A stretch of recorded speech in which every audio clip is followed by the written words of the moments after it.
Bibigyan ko lang po kayo ng ilang mga update sa pangyayari sa ating politika. Naniniwala kayo sa survey, yung iba sa inyo, yung iba hindi.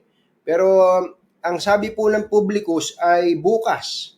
May bago na naman silang survey na ito daw po ay ginawa nila noong December 6 to 10. So, update po ito. Abangan nyo po bukas yan. Ano? Kung inyo pong maalala, ang pinakahuling survey po ng Publicus ay about 2 weeks ago lang. At doon po ay kahindik-hindik para sa mga kalaban ni BBM ang itsura dahil almost 57% ang nakuha ni BBM. Ang pinakamalapit po sa kanya ay 15% lamang si Vice President Leni Robredo. Okay. Ang sabi po ni Senator Amy Marcos, kapatid ni BBM, napakarami. Napakarami daw pong nagpapakamatay na makasama sa senatorial ticket ng BBM Sara tandem. Medyo parang exads ang dating, ano? Pero nung nagtanong-tanong ako, mukhang totoo nga. Marami palang dati dilaw na dilaw, ngayon gustong tumalon sa BBM Sara tandem. Siyempre, sabi nga nila, may mga tao talaga makalyamado Pagka medyo lyamado yung magkatandem, medyo masarap umangkas doon no. Nakita niyo po naman ang mga caravan, ang mga rally ng BBM Sara. Well, nakikita rin naman natin yung iba pero talagang parang ang layo medyo malayo. Kaya nga ang sabi ng iba and I would like to quote Congressman Mike Defensor na isa pong kandidato sa pagka-mayor ng Quezon City. Normally daw po, ang local candidates ang bumibitbit doon sa kandidatong nasyonal. Pero sa nangyayari daw po ngayon, yung kandidatong nasyonal ang bumibitbit sa mga locals. Ibig sabihin, pagka nadikit ka dito kay BBM, ang tinutukoy pong kandidatong nasyonal ay si BBM, parang umaangat ka na rin. Okay. Maswerte po tayo dahil ngayong gabing ito ay makakapiling po natin ng isang kandidato sa pagkasenador. Siya po ay isa sa mga House Deputy Speakers, at sa kanya po natin itatanong, nandun na ba siya sa linya ng mga nagpapakamatay, sabi nga ni Amy Marcos, na makasama sa BBM Sara tandem. Let's all welcome House Deputy Speaker Rodante Marcoleta. Kadante, magandang gabi po sa inyo. Magandang gabi sa iyo, Katunying. Isang karangalan ang makasama ka sa programa mo ngayong gabi. Opo. Yung aso ko na si Dynamite, tumatahol nung sabi ko, kasama natin si Kadante Marcoleta. Mukhang makakaboto lang siguro to si Dynamite. Baka iboboto kayo. Pumapalakpak. By the way, we have 5,700 viewers, live viewers ngayon, habang nag-i-intro tayo. Kaya batiin niyo po sila. Ito po, may galing sa abroad, may galing po sa Pilipinas. Go ahead po, Kong. Binabati ko ang napakarami kung hindi man daang libong taga-subaybay mo, Katunying. At ang alam ko ay umaabot na ng milyon ang talagang nagfa-follow sa iyong programa. At isang karangalan nga para sa isang katulad ko ang makadaupang palad ka kahit sandali lang. Opo. Kong, tanungin ko lang po kayo, kayo po ba officially kasama na doon sa ticket ng BBM Sara tandem? Wala pa naman silang binabanggit o binobroadcast na official candidates sa grupo nila BBM Sara. Bagamat bago pa nagkaroon ng tandem na yan ay nakausap na ako mismo ni BBM na kung sakasakaling magkakatuloy-tuloy yan ay inaasahan niya na sana'y makasama ang isang katulad ko sa kanyang grupo. Kayo po personally, bakit gusto nyong makasama si BBM o yung tandem na BBM Sara? Ako ay naniniwala kasi, Katunying, na ang dapat na maging leader ng ating bansa ay nagtataglay ng mga katangian na inaakala kong siya ang makapagbibigay ng direksyon sa ating bansa. Hindi lamang sa panig ng merong kakayahan at sa panig ng meron ng experience, karanasan sa pamamahala sa iba't ibang bahagi ng ating pamahalaan, sapagkat ang aking pag-asa ay kailangan makapagluklok tayo ng isang mabuting leader dahil sa kanyang balikat naman nakasalalay talaga ang kapalaran ng ating bansa at ang kanyang mga mamamayan. Gusto nating klaruhin, hindi po kayo umaangkas ngayon kay BBM dahil nagna-number 1 siya sa survey. Ang sabi nyo, noong pa man ay nagkakausap na kayo, tama po ba yung pagkaunawa ko? Noon pa man ay nagpahayag na siya na kapag natuloy na yung kanyang pagkakakandidato, inaasahan niya na kung pupwede sana kanya makasama ka naman sa aming grupo, kahit na ikaw ay alam na naman naming na-i-draft na ng PDP Laban. Siguro naman, sabi niya, wala naman sigurong masama kung ikaw ay makasama rin namin, gayong ikaw ay pinagtiwalaan naman ng PDP Laban. Wala naman kaming nakikita, sabi niya, na makakasama siguro. Kung pinagtiwalaan kanila, kami rin naman ay nagtitiwala sa iyo. Ang naisagot ko naman sa kanya, hayamot, itatanong ko rin sa kanila kung merong legal complications at ipaalam ko kagad sa iyo. Nagtanong naman ako sa panig ng PDP Laban, wala naman silang makitang legal impediment, Katunying. So ang CONA niyo po pala, yung certificate of candidacy, ang nakalagay na partido political doon ay PDP Laban. Tama ka, Tunying, pero kinwalify ko sa kanila dahil sa ako naman ay nanggaling sa party list system. Opo. Hindi ako pwedeng maging miyembro ng kahit anong political party sapagkat bawal yun sa ilalim ng batas ng party list system.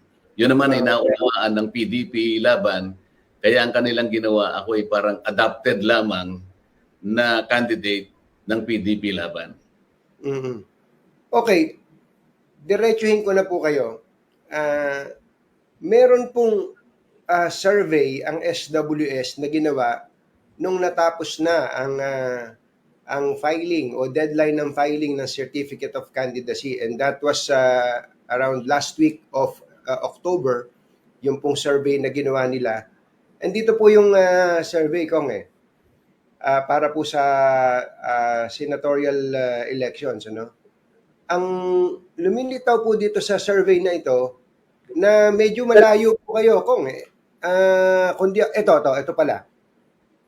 Sa dami po ng mga kandidatong nandiyan, nag-file ng COC as of October.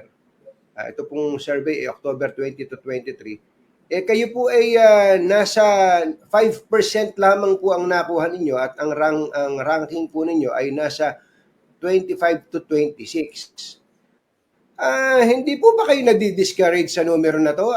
Hindi nyo ba naisip na mukhang itong labanan sa pagkasenador ay pang sikat na at pang may pera na at may mga name recall na Kong Dante?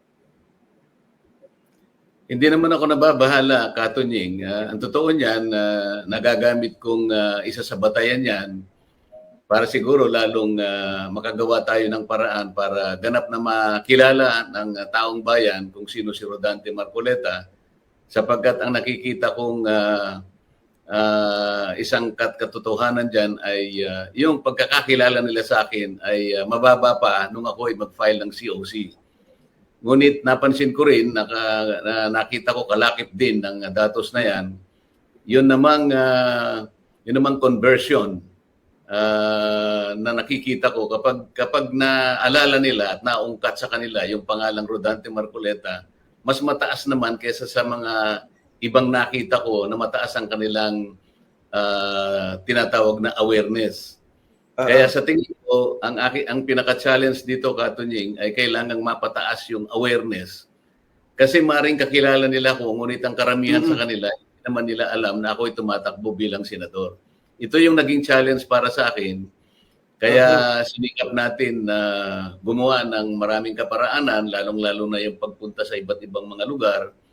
At maganda naman ang nagiging nakita kong resulta initially, sapagkat kung ang magiging batayan ay yung pagpunta ko sa iba't ibang lugar, na noon ay wala namang talagang bumabati sa akin.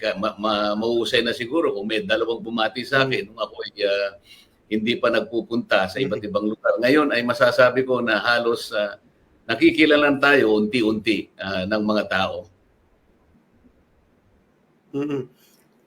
Bago ko lang iwanan yung punto na yun, so kayo po mismo, Congressman Marcoleta, ay naniniwala naman sa survey as a gauge or measurement kung nasasaan na kayo. Kasi may mga kandidato na kapag ka hindi maganda yung numero nila sa survey, so yun, di ako naniniwala sa survey na yan.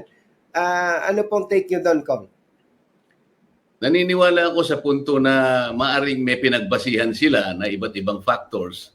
Maaring yung iba naman na mga factors ay hindi nila na-capture. Halimbawa, sa isang lugar o sa isang panahon na kanilang pinag-survey, maaaring may deficiency sa ibang pamamaraan, maaaring doon sa lugar na kanilang pinagkunan ng respondents ay talagang wala pang awareness o wala pa kung naipunla na awareness. Kaya ang ginawa natin ay gumawa na tayo ng iba't ibang pamamaraan. Siguro napapansin mo na rin kahit sa mga radyo at saka sa television ay nagpadala na rin tayo ng mga political ads kahit na medyo napakahirap ng kalagayan sapagkat nag-uumpisa tayo. Hindi naman tayo kasing dami ng resources ng iba't ibang mga kandidato na kilala mo naman lahat. Ito siguro yung pinaka-challenge. Maganda naman at kahit papano may mga kaibigan naman tayo na nakakaalam ng ating disadvantage against the traditional politicians that have been habiting the Senate for quite some time. Meron po ba kayong tinitingnang parang personal deadline para po masukat kung kayo ba ay sasampa o magkakaroon ng malaking tsansa na makapasok sa Magic 12, say hanggang Pebrero o hanggang Marso, o ito po tuloy-tuloy na kung hanggang sa matapos? Wala. Do you ever entertain in your mind the possibility of withdrawing from the race? Hindi ko naman iniisip yung aatras tayo sa ganitong panahon sapagkat unang-una, nung ako'y madrop sa PDP laban, ipinangako naman sa akin ng partido, lalong-lalo na ang Pangulo ng Republika, na bibigyan tayo ng suporta kung ang pag-uusapan ay yung ikakikilala ni Rodante Marcoleta sa lahat ng ating mga botante. At sabi niya sa akin, huwag kang mag-alala sapagkat mahaba pa naman ang panahon. Ako'y naniniwala na sa bandang huli kanya ay may pagtatagumpay natin yung layunin natin na kayong katulad mo kanya at ang ibang kasama pang gusto kong manalo. Kalaunan ay tayo rin naman ang magtatagumpay. So inaasahan ko, Katunying, na ang PDP laban at ang Pangulo ng Republika ay makagagawa ng mga bagay-bagay na matulungan naman tayo na makilala ng marami nating mga botante, mga kababayan, lalong-lalo na yung pinaglalaban natin at kung ano ang layunin natin at advocacy para sa ating bansa. Ang numero nyo nung October ay pang 25 to 26 lamang. Ano po yung ideal sa tingin nyo until siguro immediately before election day, ang pwesto na nararapat po sa inyo para mas malaki ang tsansang manalo? Yung mga advisor ng PDP laban ang nagsasabi niyan na wala ka pa namang problema, sabi nila, sapagkat kahit yung nung kinuna nila yung statistics na yan October, talaga kanyang mababa yung awareness Pero ang nakikita namin yung conversion rate mo Conversion. kanya ay mataas kesa doon sa mga kasama mo na mataas na yung awareness. Kaya kanya, kapag ang iyong statistics, sabi niya, yung datos na yan ay pumalo sa ganitong numero, sabi ng ganon, hindi ko na lang sinasabi ngayon, ay malaki ang tsansa na may pagtagumpay natin ang iyong candidacy. Yun naman ang kanilang sinasabi sapagkat back out din sila ng napakaraming mga impormasyon na kanilang pinagbabasihan. Kadante, how important is BBM support sa inyo pong tsansa na manalo? Palagay ko napakalaki ng suporta rin ni BBM sapagkat nakikita ko naman kung gaano karami ang mga taong sumusuporta sa kanya kung ang pagbabasihan natin ay yung mga karaban na ginaganap sa napakaraming mga lugar at sa napakarami ng pagkakataon. Ang isa nga dyan ay sinaksihan ko dahil na rin sa imbitasyon na ako'y sumama sapagkat alam mo rin naman na sa Quezon City ay kaibigan natin si Mike Defensor na tumatakbo ring mayor ng syudad. Opo. Okay, puntahan naman natin yung binanggit nyo kanina. Sabi nyo, dati padala-dalawa lang yung nakakakilala sa inyo, pero ngayon marami na nakakakilala. Paano nyo ba gustong makilala kayo ng mga tao? Uy, si Kadante, paano nyo ba gusto kayong ma-recognize ng mga tao? Bilang ano ba ang maipagmamalaki nyo sa amin? Ang magsisimula ako doon sa mga pangunang bati nila sa akin sa tuwing ako'y pupunta sa mga iba't ibang lugar. Halimbawa, nung ako'y makarating sa Davao City, ito nga dahil sa unang pagpunta at pagbisita sa mga lugar na inassign sa akin, dati naman ay talagang walang nakakakilala sa akin sa tuwing ako'y pupunta. Maliban na lang siguro yung mangilan-ngilan. Pero ngayon sa airport pa lang, makikita mo na yung dami ng gustong magpa-selfie. Kung minsan nga ako'y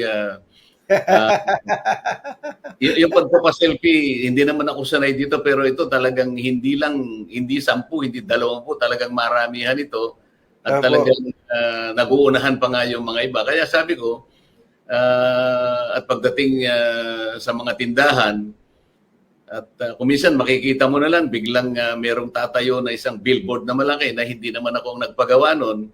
Magtataka ka, Tunying, na bigla na lang ako magkakaroon ng isang headquarters, halimbawa sa Davao, na hindi naman ako ang gumawa, kundi yung mga supporters pala natin. At bigla na lang darating yung mga taong talagang iginagalang nila sa lugar na yon. Ayoko na lang banggitin ang mga pangalan nila sapagkat wala naman akong hindi naman ako kumuha ng authority sa kanila para banggitin ko yung mga pangalan. Ngunit ang masasabi ko sa iyo, mga taong tinitingala sa mga lugar na yon, sila pa yung pupunta. Samantalang ang plano ay ako sana ang pupunta sa kanila para kahit paano ay makahingi tayo ng konting panahon na makilala nila tayo at kung ano yung ating gustong i-advocate sa pagtakbo natin bilang isang senador. Ito yung nakapagbibigay ng inspirasyon sa akin na hindi ko inaakala na pagka lumabas pala ako sa mga iba't ibang lugar, ay ganun karami naman pala yung nagsasabi sa amin na kung minsan tatawagin nila akong idol at kung sasabihin nila, halos sabihin nila, basta ikaw ang number 1 sa balota namin, wala kaming ibobotong ibang senador. Kaya mabuti na kanya yung isa iboboto namin. Ganun ang palagi nilang sinasabi. Di dapat pala talaga mag-adapt na kayo talaga sa sitwasyon na Kadante na marunong na rin kayo mag-selfie. Pagka may nakapag-selfie sa inyo, wala nang tanggi-tanggi. Dapat meron kasing mga pasensya na, si Kadante kasi, senior citizen na ba kayo? Matagal na tayong senior Katunying Meron kasing mga senior citizen na ayaw nang tanggapin yung technology pero wala kayong choice. Kailangan nyo nang harapin po ito. Yung selfie nga lang, meron kayong, I'm sure may Facebook kayo, may Instagram, meron ba kayo Instagram? Yung Twitter, hindi ako masyado sa Twitter. napag-aaralan ko na rin yan na Katunying, kaya marunong na rin akong mag-Viber ngayon at Ah, pati yung mga messaging sa Viber, kaya ko na rin, dati talaga ako'y nagpapatulong sa napakaraming mga staff ko para lang maipadala yung mm. napakaraming dapat na isend sa mga kaibigan. Pero ngayon, kahit ako, kayang-kaya ko nang iba to lahat, yung pati mga political ads na gusto nilang kunin mula sa akin. Opo. Okay, by the way, ngayon po ay pinapanood tayo ng almost 15,000 mga live viewers po ito.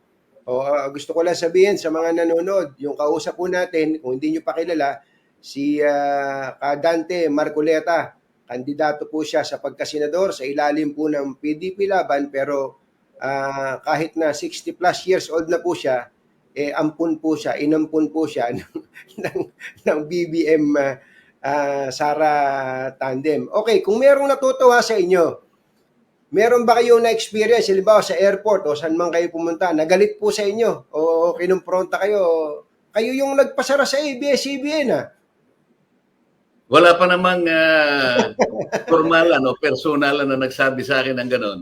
Sa lahat ng Opo. pinuntahan ko, wala naman. Pero minsan sa mga social media, meron lang ako nababasang mga gano'n, pero mangilan-ngilan lang. Opo.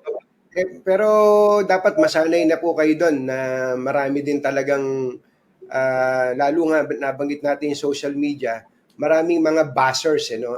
Hindi naman lahat ng paninindigan ninyo ay sinasang-ayunan ng mga tao. And speaking of which, hindi ba kayo nangangamba na kayo po'y projectin?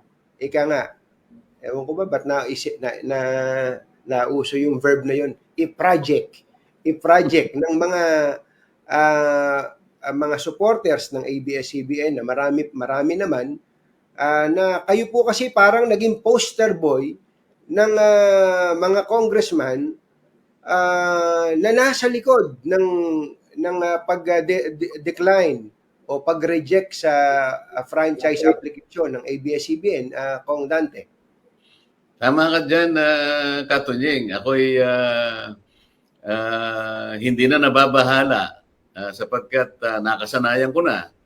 Noong pa mang naipasara yung prangkisa o na hindi natin naparenew yung prangkisa ng ABS-CBN, yung mga bashers din naman ay nakikita ko yung kanilang mga komento at yung iba naman ay inunawa ko na lang sapagkat ang karamihan ay nakabase doon sa hindi nila pagkaunawa sa batas.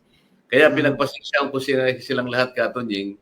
At sa liwanag naman ng maraming pagpapaliwanag sa maraming pamamaraan at pagkakataon, unti-unti namang naunawaan ng mas marami.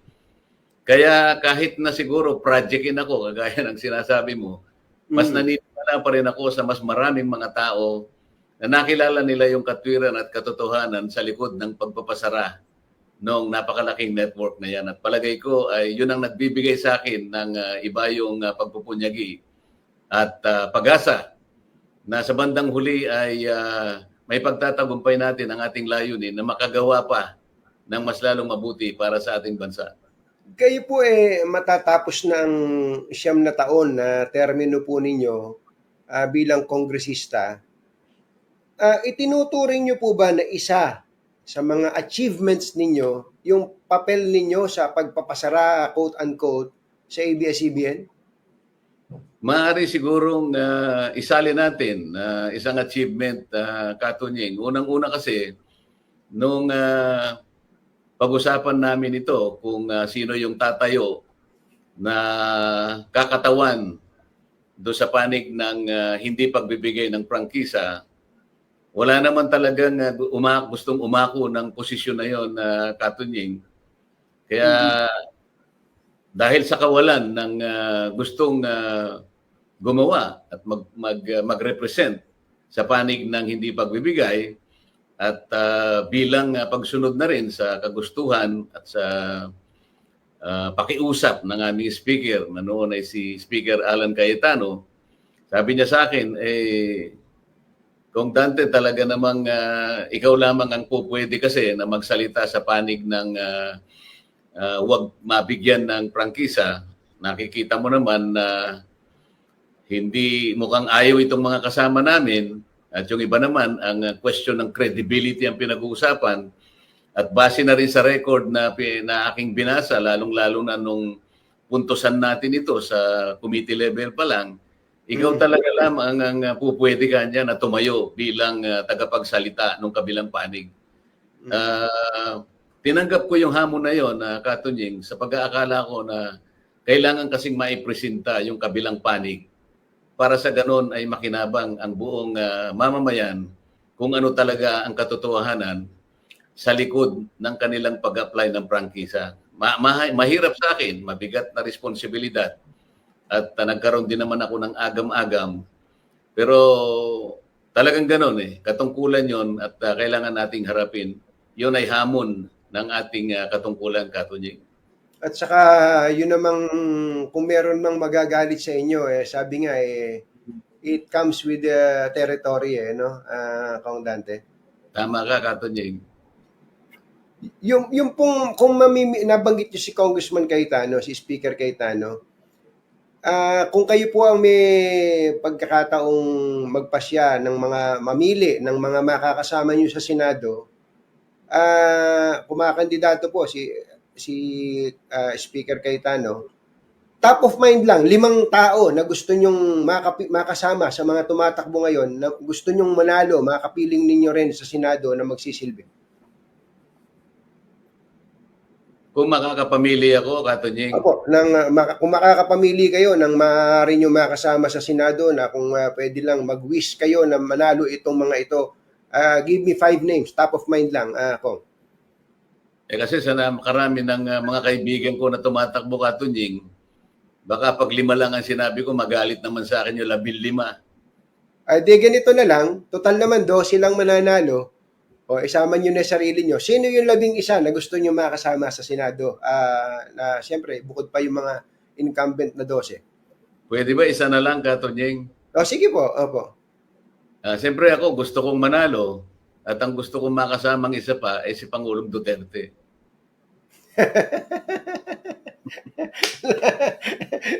Napaka-safe ng sagot nyo na yun. No? Tingin nyo po ba magiging magaling na legislator si Pangulong Duterte, considering during the time na tumakbo po siya bilang kongresista, isinusuka po niya yung pagiging mambabatas eh. Tapos kayo tatakbo siyang senador. Ibang panahon naman kasi ito, Katunying. Unang-una, siguro bilang Pangulo ng Pilipinas at matatapos ng kanyang termino, iniisip niya siguro na isa sa magandang paraan para maipagpatuloy niya yung nailatag niyang mga programa ay yung maging bahagi pa rin siya ng Senado sapagkat magkakaroon naman siya ng kapangyarihan para mag-ukol pa rin ng bagay-bagay kung paano ang mga nailatag niya ng mga programa ay maring makapagpatuloy. Yun siguro ang nakikita ko na maaari siyang magpunyagi uli na maging senador. Hindi dahil sa yung karanasan niya nung siya ay nasa mababang kapulungan. Kung hindi, ang iniisip niya ngayon ay makasama muli siya sa grupo ng mga taong gusto niyang magsilbi muli para sa gano'n ay sama-samang may pagpatuloy kung hindi man ma-improve pa yung mga programang kanyang nailatag. Okay. Meron po kayong meron pong kanta na naririnig ko lagi kinakanta ni Jenso Barjaga to yung Torn Between Two Lovers. Ayan, Torn Between Two Lovers. Katulad ngayon, alam naman natin, medyo binibira ni Pangulong Duterte si BBM. Tapos kayo po ay malinaw naman na love nyo si Pangulong Duterte basing on what you have just mentioned. Hindi ba mahirap yung sitwasyon nyo para kayong maiipit ngayon sa nag-uumpugang bato? Of course, setting aside Sara Duterte, between Bongbong and President Duterte lamang. Palagay ko, Anthony, si Pangulong Duterte ay isang broad-minded na individual. Unang-una, siya ay Pangulo ng Pilipinas. At kaya niyang timbangin ang lahat ng bagay na alam niya at ang kanyang pagkaunawa ay malawak. alam niya na kung halimbawa man na ako'y i-adapt ni BBM sa kanyang grupo sapagkat nandoon naman ang kanyang anak at bilang tumatakbong Vice President, hindi rin naman na malayo sa kanyang puso na gusto rin niyang manalo ang kanyang anak. At sa tingin ko naman, kung ako naman ay kanyang in-encourage para maging senatorial candidate, at kung pwede kong sabihin na tahasan niyang sinabi na sa lahat ng kakandidatong senador talagang ikaw lamang ang gusto kong, ang totoo niyan, ikaw ang pinili ko at ako ang personal nag-nominate sa'yo. Kaya maaari niyang maunawaan na sakaling i-adapt ako ni BBM, ng BBM Sara Group, ay makakatulong din sa akin yon. Malaking advantage na maging dahilan din yon ng pagkakaroon ng napakataas na awareness para sa akin. At palagay ko ipapunta naman yon sa kanyang objective at hangarin na ako ay manalo bilang senador sapagkat yun naman ang kanyang adhikain din. Opo. Kung Dante, meron lang ako nabasang maputol ka lang. May nabasa lang akong comment. Nagbabasa ako ng comment habang nakikinig ako sa inyo. Ang sabi nung isang nag-comment, scripted lang daw tong ating interview. Kung daw to, bayaran daw ako ni BBM at ni Sara sa kanya. Ni Marcoleta. Kwento nyo nga, anong oras na ba tayo nagkausap ko? Alam mo, yun na nga ang aking minsan ay ikinalulungkot sapagkat kung halimbawa hindi nila nagugustuhan yung ating pag-uusap, sana ay wag na nilang idama yung ibang tao. Katulad ng pag-anyaya mo sa akin. Okay. Halos wala pa yata ang ilang oras nung ako'y imbitahan ninyo. Hindi ko nga alam kung ano yung pag-uusapan natin. Okay. Ang tanging nalalaman ko lang ay gusto ko talagang makadaw pang palad ka sapagkat matagal na tayong hindi nagkakausap. Alam mo naman yon. Okay. Sapagkat marami ka namang gawain din at saka yung programa mo. At ako nga ay nagpapasalamat at kahit papano nabigyan mo ako ng pagkakataon. Sana naman ay wag naman nilang sabihin yung scripted ito.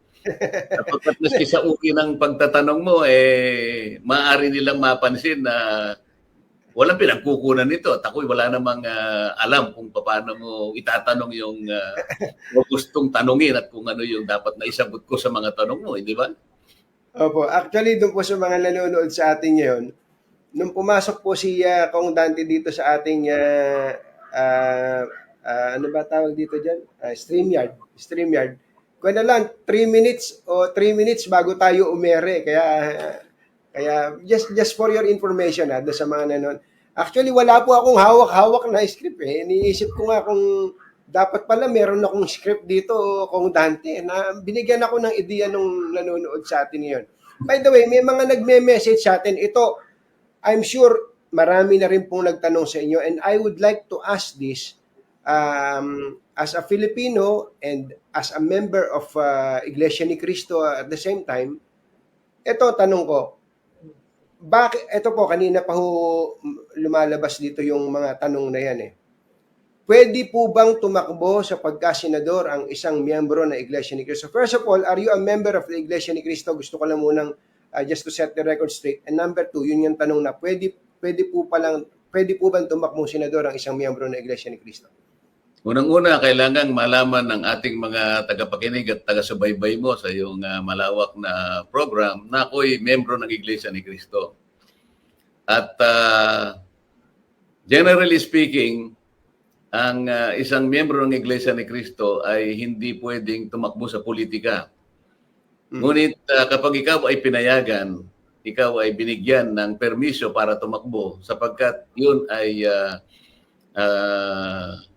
doktrina sa Iglesia ni Cristo, kinakailangan lahat ng gagawin mo ay ipagpapaalam mo sa pamamahala ng Iglesia. Kapag ikaw ay pinayagan, doon ka lamang pwede na tumakbo. Pag hindi ka pinayagan, ay ikaw ay dapat magpasakop at sumunod ka kung ano ang kanilang kapasyahan.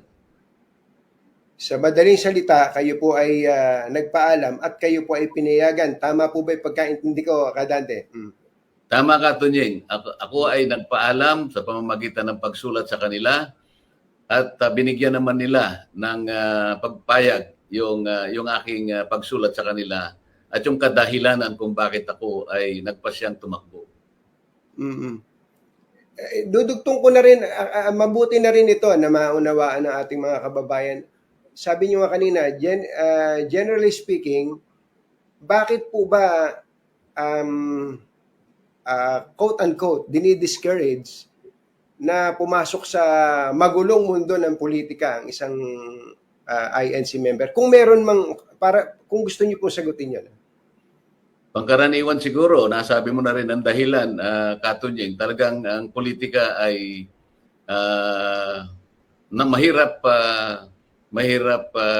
puntahan sapagkat sabi nga natin ito ay napakarami ang politika sa maraming kaparaanan.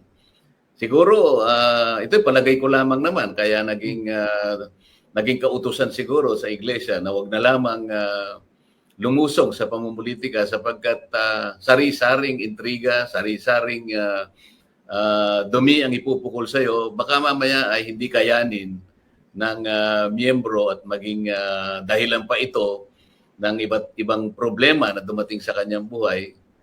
Tingin ko kaya siguro nagkaroon ng ganong klaseng general instruction na hanggat maaari ay wag nang lumusong sa politika ang isang miyembro ng iglesia. Opo. Okay.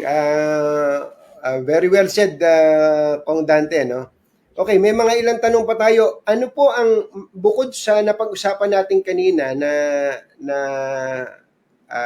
paninindigan nyo tungkol po sa ABS-CBN, ano po ang maipagmamalaki nyo na pieces of legislation na nakadikit po sa pangalang Marcoleta during the time na kayo po ay nagsisilbi bilang mambabatas? Sa dami ng mga panukalang batas at yung iba ay naging batas nga, Katunying, yung iba naman ay hindi ko naman sariling akda, ngunit co-author naman ako.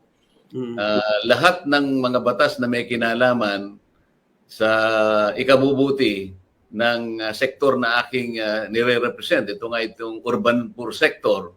Ang isa sa masasabi kong landmark legislation, ito'y inilaban ko sa maraming panahon sapagkat kung hindi ako nagkakamali, inabot ng mahigit 12 taon bago maipasa. Ito yung Magna Carta for the Poor, Katunying, na ito ay iiwanan kong isang legacy sa mga kababayan nating nasa panig ng kahirapan, sapagkat alam ko ito ay isang batas na makapagbibigay sa kanila ng kanilang matutungtungan, hindi lamang sa panahon natin, kundi maging sa panahon na darating. Isang batas na inilabang ko sapagkat matagalan ang diskusyon mula pa nung pumasok ko sa Kongreso, 2004 ito, 13 Congress pa, Katunying. At ito ay napagtibay lamang 17 Congress.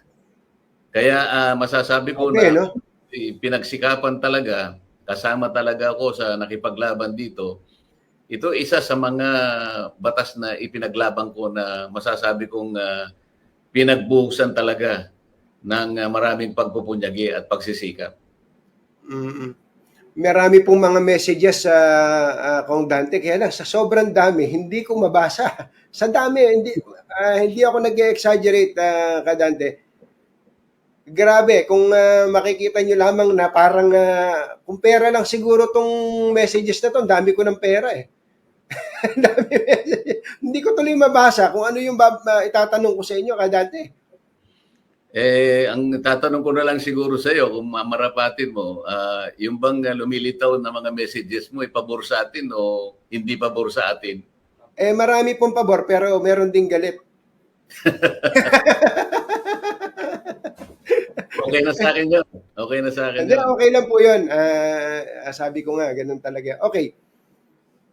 Tinitingnan ko po yung survey. Pasensya na kayo, pabalik-balik ako sa survey.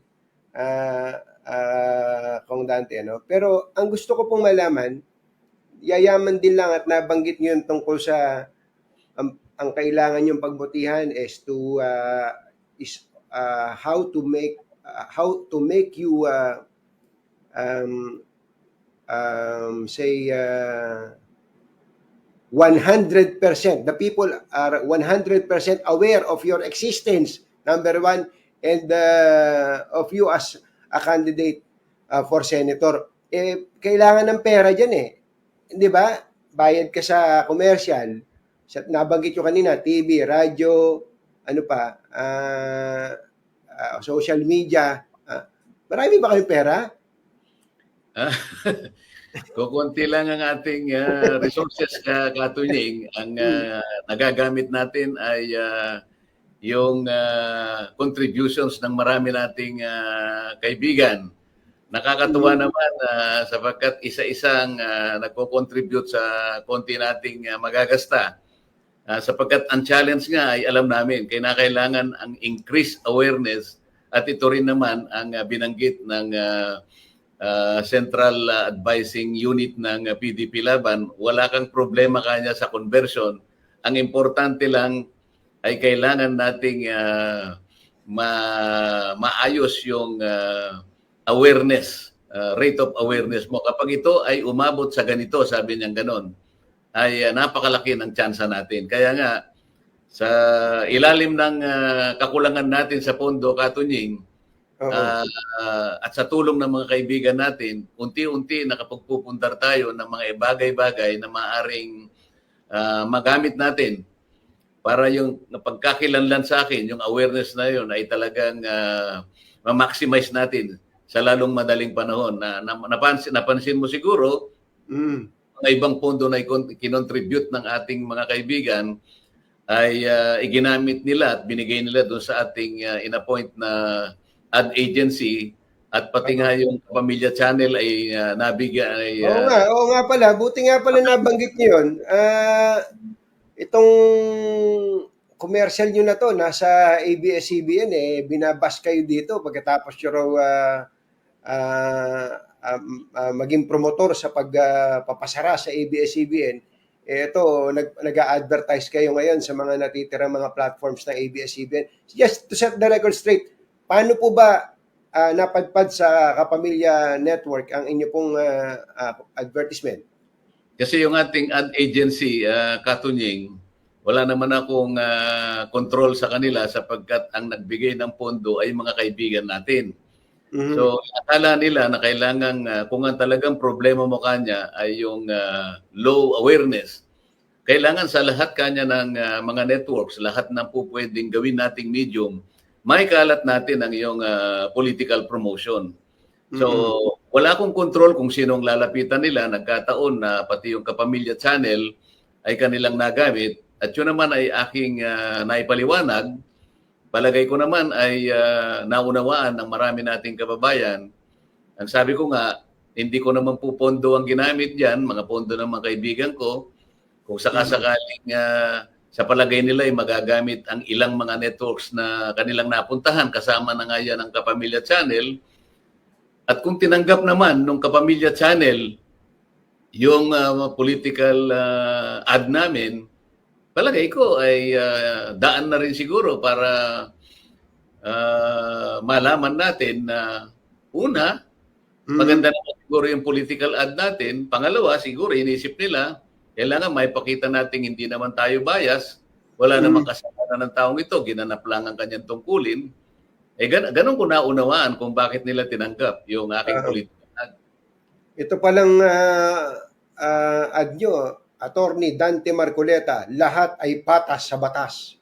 Yun nga, tingin ko dahil wala namang masama. Lahat naman ay siguro walang didebate sa atin kung ang mag-a-advocate tayo na ang lahat ay patas sa batas. Tinanggap ng Kapamilya Channel sa sentido na maganda naman yung message natin, Katunying. Opo. Well, ang dami na natin na pag-usapan at marami pa akong gustong itanong sa inyo. Kaya lang, inaantok na ako. Anong oras ba kayo natutulog, Kang Dante? Ako, mga alas 10:30 o minsan alas 11. Sa akin, ano pa ito? Maaga pa ito, Katunying. Maaga pa ho ba? Siyempre, kayo siguro nakasaing na eh.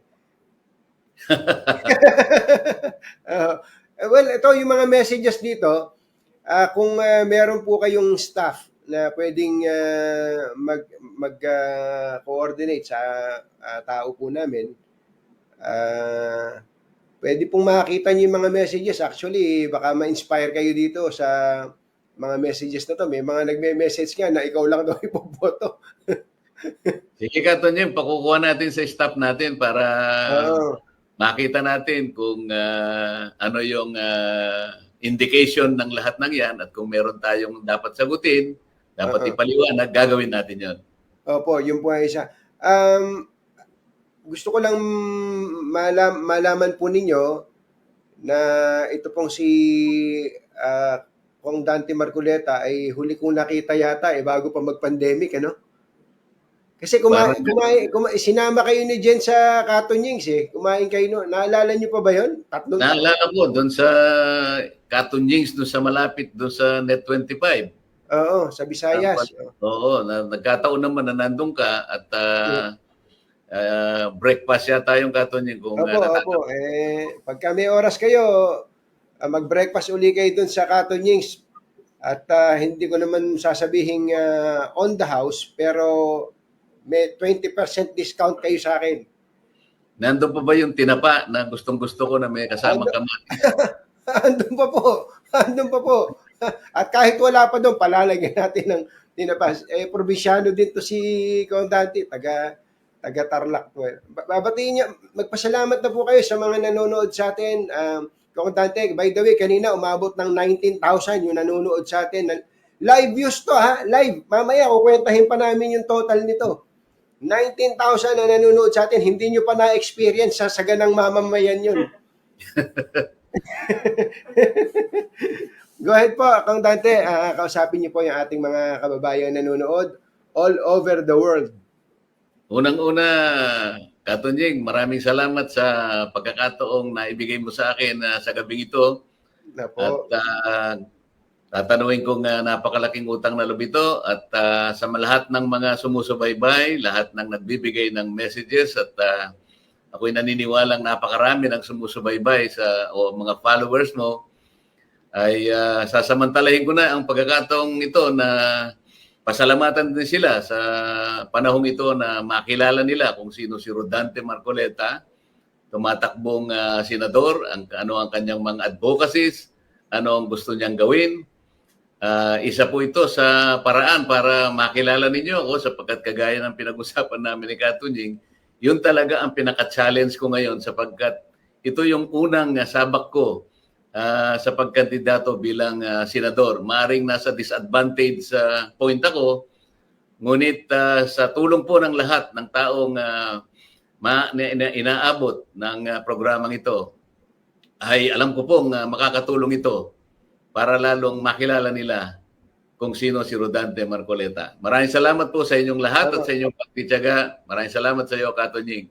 Magandang gabi po, Dante. Good luck po sa inyo at kumusta po sa pamilya. Thank you so much. May taga-palakpak pa kayo dito. Salamat. Palakpak ba dito? May isang butante na kayo dito. Thank you. Thank you, Katunying. Thank you. Si Dante Marcoleta po yan. Ano nga yung party list? Ako nakalimutan ko. Ano nga yung party list ni Dante? Sagip ba? Ikaw, pambira ka. Andiyan pa yata si Dante. Dante, ano nga yung party list nyo? Sagip party list. Tama ako. Kasi nalito ako. Ibang party list nyo dati. Bunti ko na masabi. Sige, Kong. Pwede na ako kayo umalis. Thank you. Anyway, masarap makipagkwentuhan. Broadcaster din kasi to si Dante. Ano? Araw-araw napapanood niya siya sa Net25 at pinagpa-practicean siya ni Jan Subarjaga. Yung aking kaibigan, si Jan Subarjaga. Ano? Ito, ang daming nagme-message sa atin. Pero ang pinakamagandang message sa atin na RJ, may nakita ko, may nagpadala yata ng dito. May nagpadala ng tawag doon, Jay. Nagpadala ng euro.